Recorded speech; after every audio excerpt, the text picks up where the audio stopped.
continuamos ahora dentro de esta propuesta, ¿no es cierto?, de tratar cuestiones de vecindad.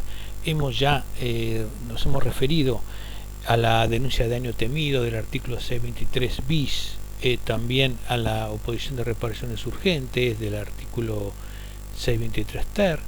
Y bueno, y ¿por qué no referirnos un poquito a lo que esta problemática de la asamblea judicial en los consorcios? Es una cuestión urticante, seria, grave, ¿no es cierto?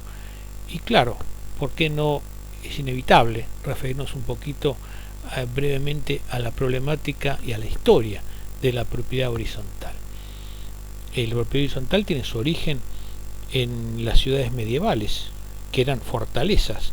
Entonces, como eran fortalezas o ciudades fortalecidas para evitar el ataque exterior, aquellos que vivían dentro de esa ciudadela construían hacia arriba, en la medida en que demográficamente crecía, esa aldea crecía, es decir, crecía hacia arriba.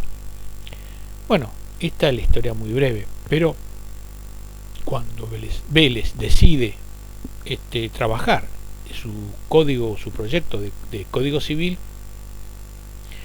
analizando no solo eso, sino en las cuestiones que se planteaban, decide que como esa situación de crecimiento, digamos, vertical de las aldeas tenía sentido en una Europa relativamente pequeña, no en una extensión territorial como la de la Argentina, donde claramente hace falta que se poblarla, ¿no es cierto?, hacia todos lados. De hecho, hoy día tenemos muchísimas zonas que están despobladas. Entonces, para incentivar esto, lo que hace es prohibir directamente la propiedad horizontal como digamos, como posibilidad de un derecho real. En el artículo 2617 así lo incorpora, cuando decía: el propietario de edificios no puede dividirlos horizontalmente entre varios dueños, ni por contrato ni por actos de última voluntad. Así se mantuvo hasta que, con la sanción de la ley 13.512 en el año 48, se deroga esa norma, el 2685 infine también, y 2693 del Código Civil. A los efectos de esa ley queda vigente el condominio, digamos. Entonces, lo importante es que el Estado, la propiedad horizontal como derecho real, nace con el Estado de propiedad horizontal con dos requisitos fundamentales, que son la redacción por escritura pública del reglamento de copropiedad y administración, y asimismo la inscripción en el registro de la propiedad inmueble de ese reglamento, es decir, a noticiar erga omnes a la sociedad, a terceros, que ese inmueble está sometido al régimen de propiedad horizontal.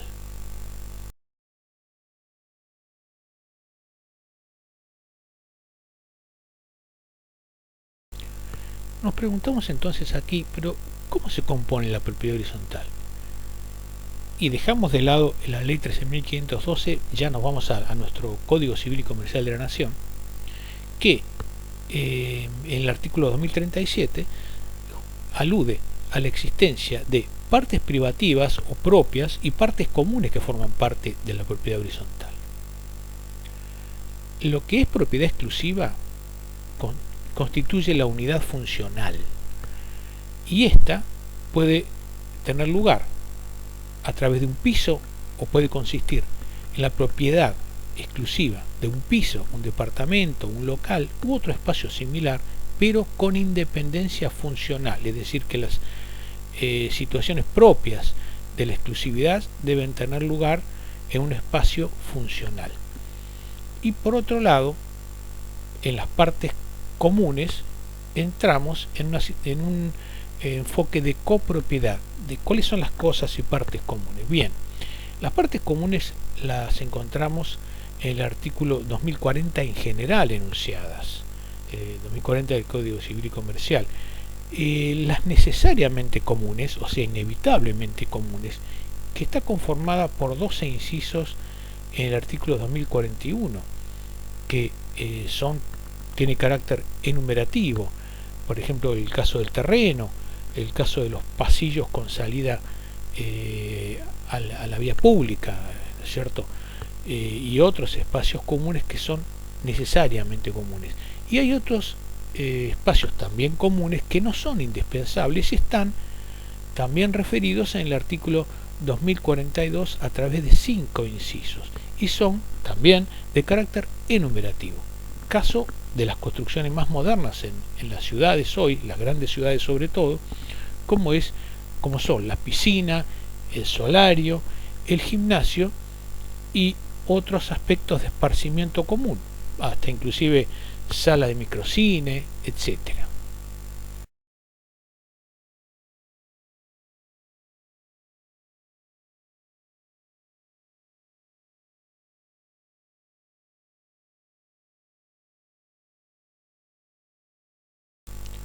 Bueno, nos hemos referido a la cronología del derecho de propiedad horizontal, también aludimos a la composición de la propiedad horizontal, dada por partes privativas y partes comunes que hacen a la unidad funcional, la independencia funcional, y partes comunes necesarias e indispensables para que se pueda conformar ese derecho real.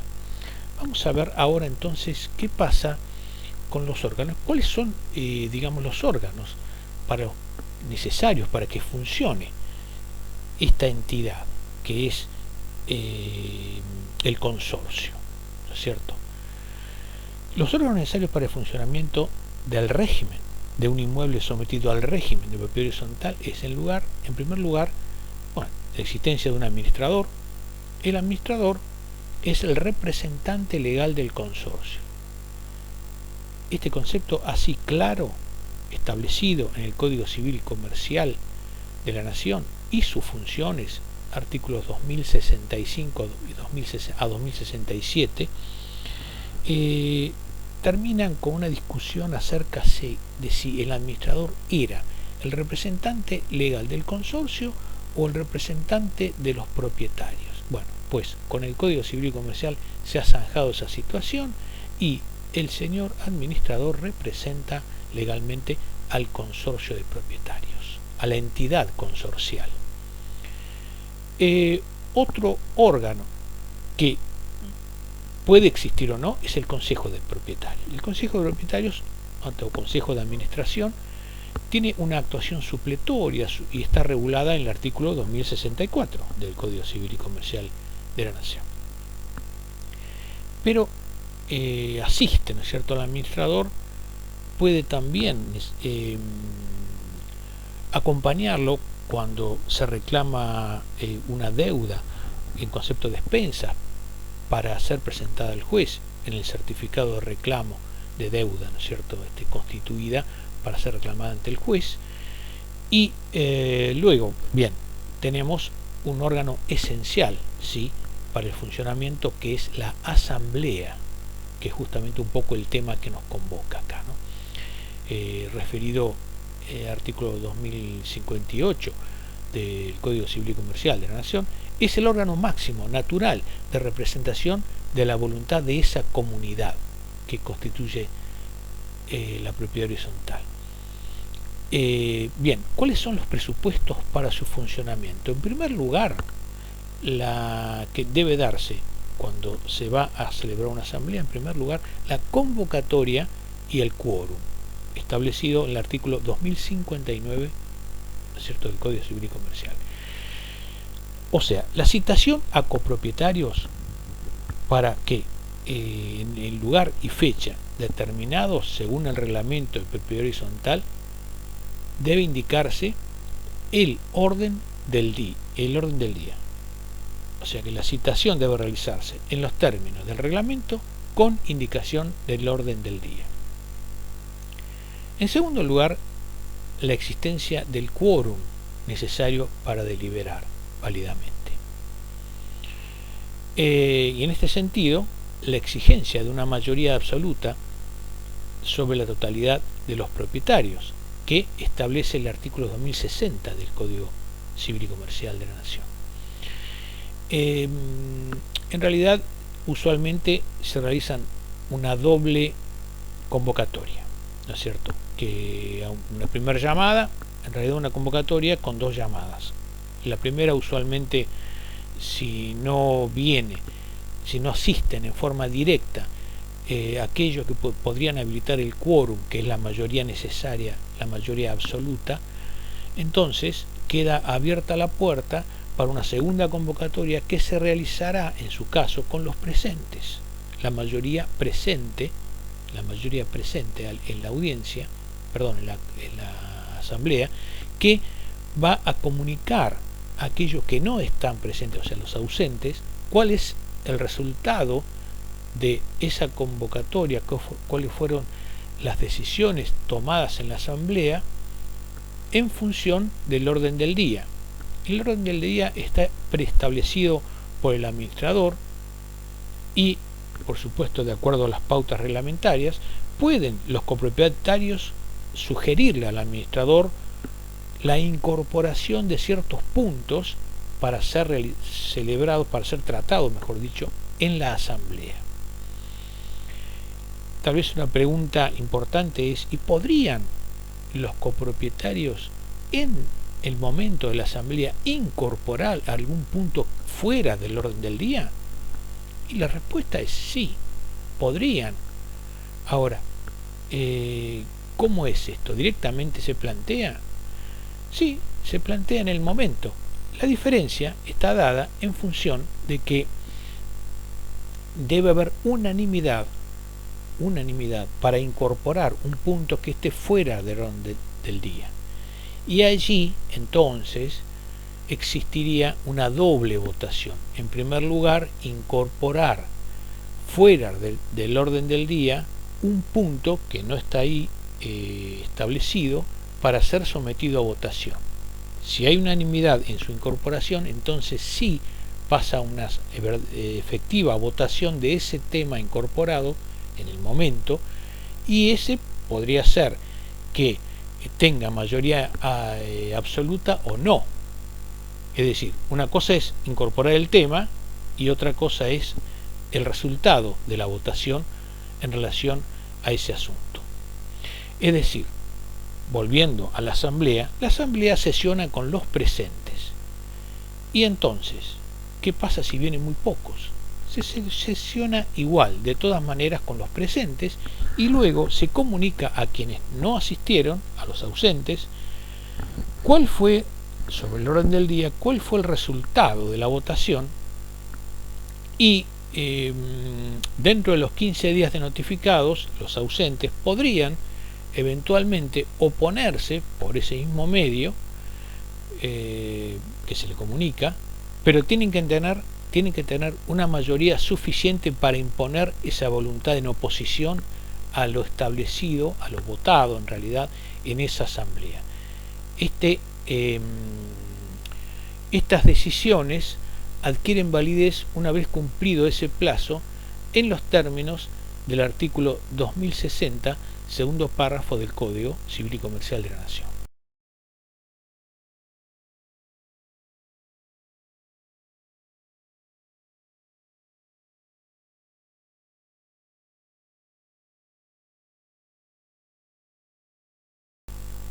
Hasta acá nos referimos al funcionamiento normal de lo que es el consorcio de propietarios a través de la asamblea judicial, a través de la asamblea de copropietarios. Ahora, ¿cuándo procede entonces la asamblea judicial? Bueno, acá tenemos que referirnos al artículo 2063 del Código Civil y Comercial de la Nación. Ahí está regulado, y anteriormente estaba en el artículo 10 de la ley 13.512 de propiedad horizontal. Esencialmente es el mismo mecanismo.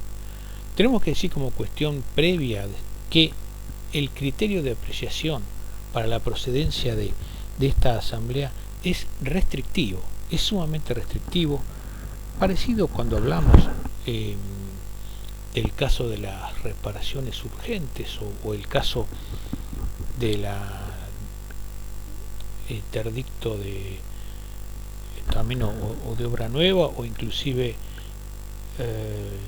aquel edificio que amenaza ruina, debe tratarse de una situación grave e inminente, urgente, no inminente, pero sí urgente, una situación grave y urgente, que para que se tenga lugar la apertura, la convocatoria de una asamblea judicial.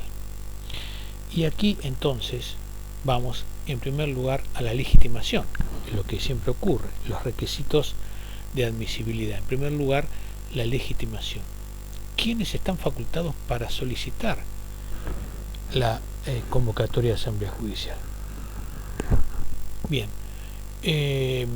esta convocatoria tiene lugar cuando el administrador o el consejo de propietarios no realizan la convocatoria establecida en el reglamento de propiedad horizontal. En tal situación, entonces queda habilitado el 10% de los copropietarios a solicitar la convocatoria de la asamblea judicial. Hay que decir que quienes se presenten para solicitar esa convocatoria tienen que acreditar la titularidad, o sea que son propietarios del piso o departamento por el cual van a presentarse a solicitar esta asamblea.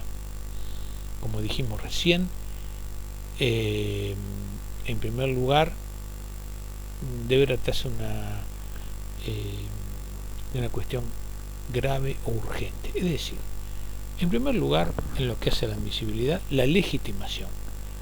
Quienes se presentan como copropietarios para solicitar esa convocatoria, porque el administrador y el consejo de administración no lo han hecho, deben representar el 10% de la totalidad del consorcio.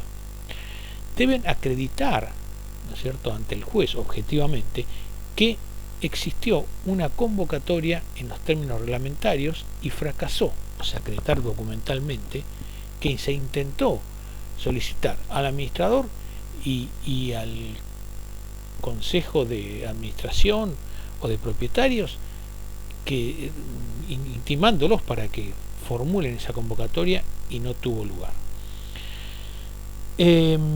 Deben presentar también el temario de cuestiones graves o urgentes. Solo cuestiones graves o urgentes son aquellas que pueden ser objeto de tratamiento en una asamblea judicial. Acreditar entonces el fracaso de la convocatoria en forma normal, el temario de cuestiones graves o urgentes. Las que no son graves ni urgentes, quedan para ser tratadas con posterioridad. Y esta urgencia o gravedad debe permitir al juez comprobar que ese extremo efectivamente se presenta, o sea que es una cuestión grave o urgente. Y bien, ¿cuál es el procedimiento aplicable? Porque en realidad no es un proceso este. El caso de la asamblea judicial es un remedio judicial, es un remedio que la ley le da a los copropietarios para que la justicia en forma inmediata actúe ante una situación grave o urgente. Por lo tanto, no hablamos de un proceso, sino un procedimiento sumarísimo. Así lo establece el artículo 2063 del Código Civil y Comercial. Si analizadas los requisitos de admisibilidad, la convocatoria fracasada, la situación grave y urgente, la displicencia del administrador y el consejo de propietarios para la convocatoria, el juez, si quien se presenta acredita la calidad de titular de su unidad funcional, entonces fija la audiencia donde serán citados todos los propietarios, y ahí, cuando fija la audiencia, establece el orden del día, y llegado el momento de la audiencia, es el juez quien preside la reunión y eventualmente considera la palabra a los presentes para que se expresen, y en caso de no llegar a un acuerdo pueda adoptar la decisión que él considere más apropiada para el bienestar del consorcio.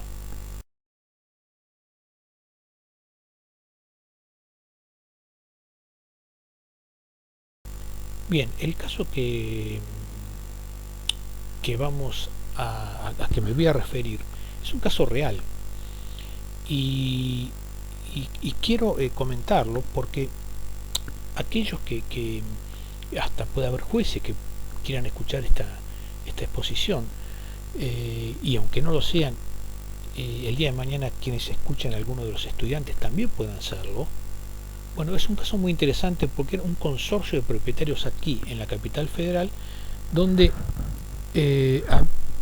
existe el consorcio, aproximadamente 300 en total unidades funcionales o más, entre lo que es la unidad funcional de vivienda, más las cocheras, más la baulera, en fin, arriba de 300 unidades funcionales.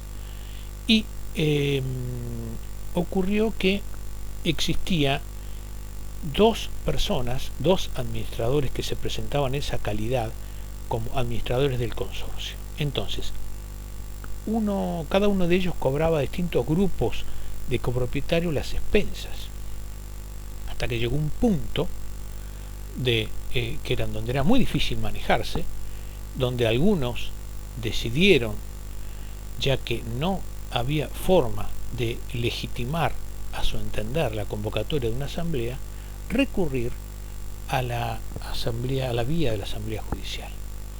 La verdad que era un tema arduo. Se presentó un grupo de copropietarios que, como dije previamente, acreditado en su calidad de titulares de las unidades funcionales, y acreditaron esta situación que referí como una situación grave y urgente que impedía la vida normal, usual, el desarrollo normal de un consorcio de propietarios. Entonces, comprobada esa gravedad y la urgencia, obviamente, en decidir esta cuestión, resolví convocar a una asamblea de carácter judicial. Entonces, a ese efecto, hablé con el abogado de los propietarios que se presentaban y, de acuerdo a los números que tenía, eran, insisto, más de 300 unidades funcionales. Le dije, era importante encontrar un lugar físico donde realizar la audiencia porque yo evidentemente no tenía lugar en el juzgado. Bueno, una vez que consiguió el lugar, un club, fijamos una audiencia a, supongamos, aproximadamente 2 meses de tiempo. En esos 2 meses de tiempo se convocó a cada uno de los copropietarios a la asamblea para concurrir, pero debían no concurrir a la asamblea, sino en primer lugar debían concurrir al juzgado y acreditar en el juzgado la calidad de propietarios de la unidad funcional que decían o que invocaban, y además con los datos de la escritura que presentaban, yo obtenía de ahí el porcentual que les correspondía en el consorcio, el nombre, el documento, y si querían sugerir alguna administración para proponer en la asamblea que pudiera administrar ese consorcio, que era un monstruo. Bueno, así se hizo durante varios días, para que no vengan todos juntos. Se fijaron como 2 semanas de fechas para que fueran concurriendo al juzgado, fueron concurriendo uno tras otro, hasta que, bueno, se dio, por supuesto, con un plazo fatal la concurrencia, 5 días, o no me acuerdo, creo que 5 días hábiles. Ahí se notificó a cada uno en su unidad funcional, de acuerdo al reglamento, por cédula de la convocatoria, y entonces fueron concurriendo con el respectivo título de propiedad, aclarándose en la convocatoria que no valían legalmente un boleto de compraventa, tenía que ser el título de propiedad. Bien, con los que concurrieron se formó una lista, se hizo una lista, un anexo, un listado, donde establecía digamos, un listado para la asistencia a la audiencia que se iba a celebrar, donde estaba representado el porcentaje de unidad funcional de cada uno, apellido y nombre, el número de escritura, todos los datos precisos de cada unidad funcional con miras a la audiencia que se iba a celebrar.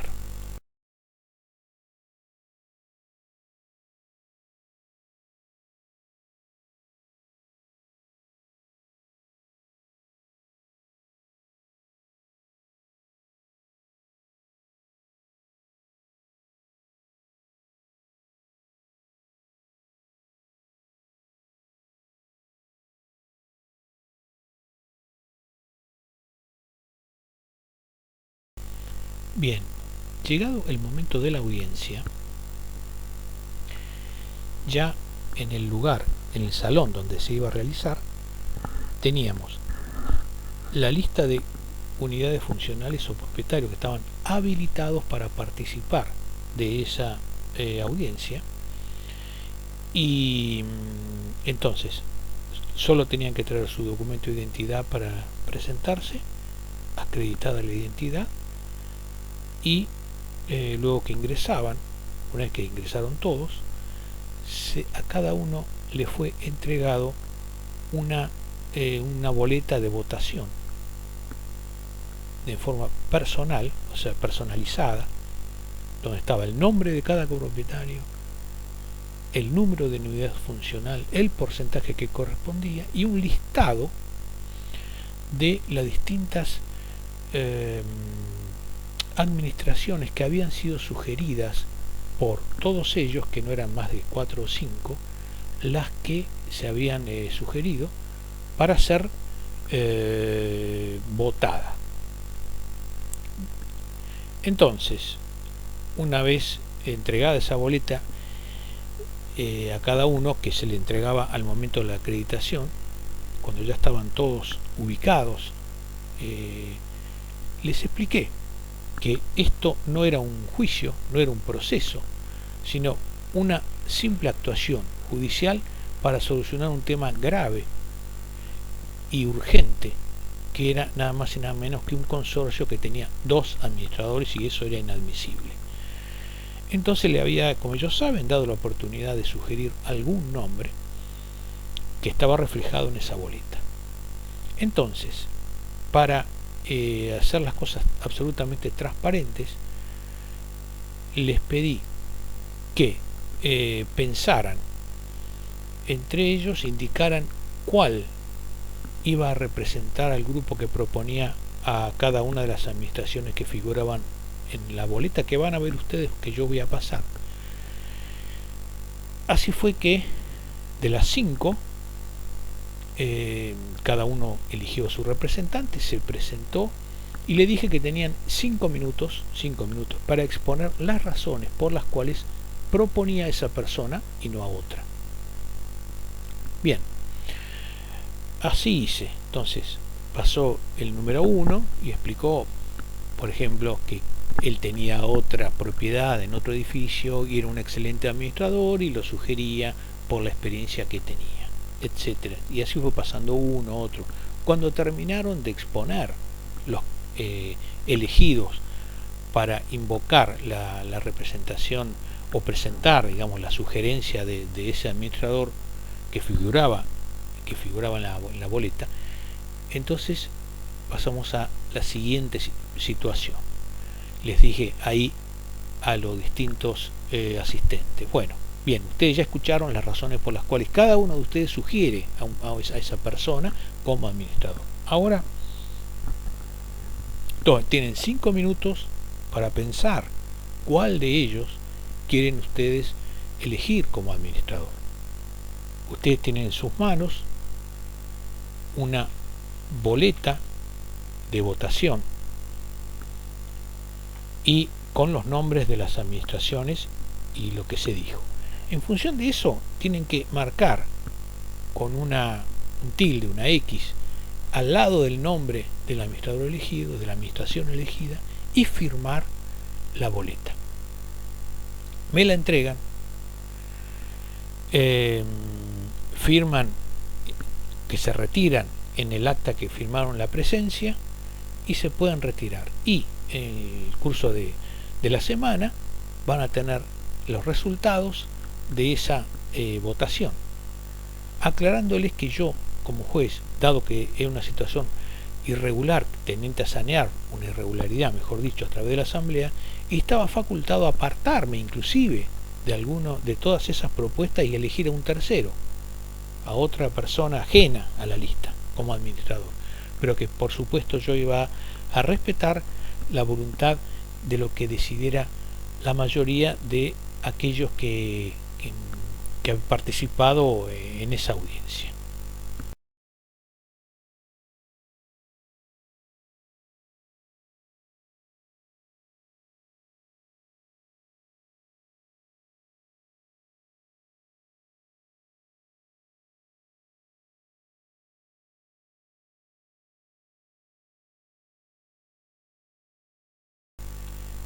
Recién acabo de explicar eh, cómo fue el procedimiento por el cual se celebró esa audiencia. Entonces, que no está reflejada en el acta, pero que a continuación ustedes pudieron ver acá que he pasado, he copiado acá en slides el acta de audiencia, donde se ve y se puede leer la participación que han tenido y los votos de los copropietarios, cuya única finalidad fue dar solución a una situación grave que impedía el normal funcionamiento del consorcio.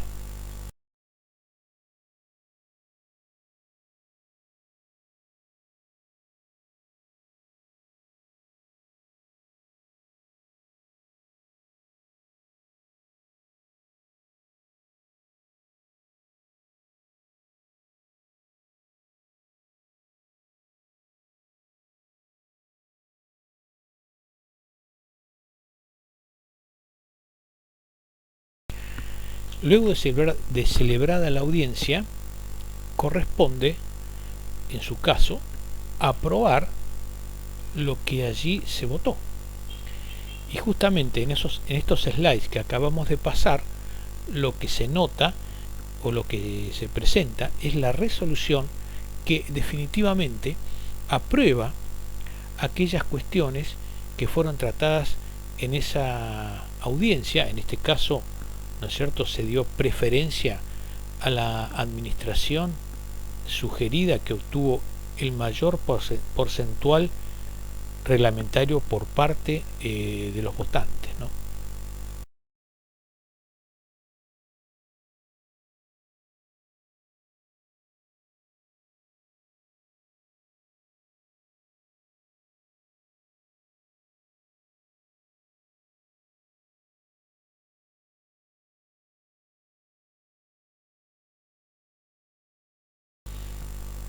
Bien, para que quede claro cuáles son los requisitos que ya hemos visto, ¿no es cierto?, de la convocatoria judicial de asamblea, aquí adjunto en slides que ustedes van a poder ver, pueden fotografiar, analizar, ¿no es cierto?, donde otro caso, ¿no es cierto?, es donde se da el rechazo de la solicitud de convocatoria judicial de asamblea por analizando los aspectos que no son teóricos sino reales, aquellos a que hicimos referencia cuando presentamos esta situación, es decir, los requisitos de admisibilidad. En primer lugar, la legitimación, decíamos. Fíjense, lean la resolución, y es quienes se presentan invocan la calidad de propietarios, pero en realidad lo hacen con boleto de compraventa. Eso no es el documento que constituye, que refleja, ¿no es cierto?, el título de adquisición de la propiedad, porque no está inscrito en el registro y no reúne tales requisitos de escritura pública. No es cierto?, la constitución del derecho real de propiedad.